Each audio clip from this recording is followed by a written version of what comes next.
Southwest Airlines has just announced a partnership that could significantly change how its passengers travel to international destinations. In December 2025, the airline finalized an agreement with Condor Airlines, and starting in January 2026, this collaboration will be fully operational. This is major news, especially for those tracking Southwest's evolution.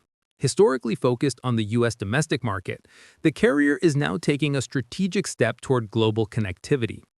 But what exactly does this partnership mean, and how will it work in practice? Let's explore the details. The partnership between Southwest and Condor enables something relatively simple, yet extremely convenient. Starting January 19, 2026, passengers will be able to book a complete journey, including a domestic Southwest flight and an international Condor flight, all on a single ticket. This may seem trivial, but in commercial aviation, the ability to make an integrated booking is a major advantage. Until now, anyone wanting to fly Southwest to a U.S. city and then catch an international flight had to purchase separate tickets, handle independent check-ins, and assume the risk of delays without protection between carriers. Now, with this alliance, everything becomes integrated.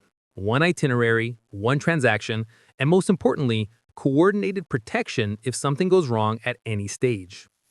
So, which connection points are available? Southwest has identified several strategic U.S. cities that will serve as gateways to Condor flights. Among them are Boston, San Francisco, Los Angeles, Las Vegas, Seattle, and Portland. These cities already have a strong Southwest presence and now become departure points for transatlantic travel. On the other side of the ocean, Condor operates primarily from its hub in Frankfurt. And here's one of the major draws. Frankfurt isn't just a city, it's one of Europe's largest connection hubs.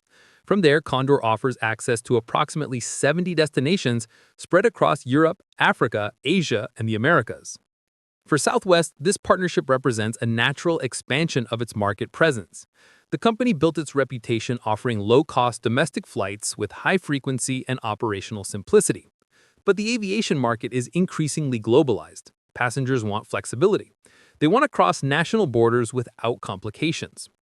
For Condor, on the other hand, the agreement opens doors to Southwest's extensive domestic network.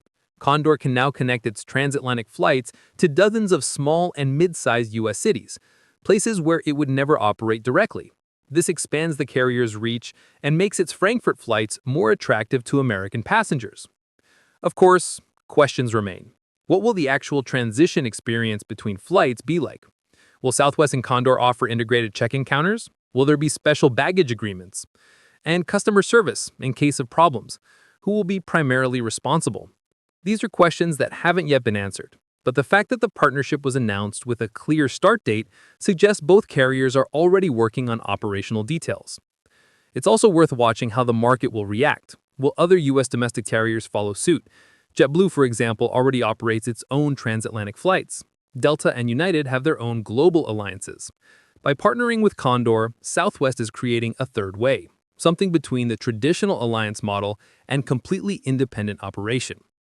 Starting January 2026, traveling from the United States to Europe and beyond will become a bit easier, a bit more integrated, and, hopefully, a bit more accessible.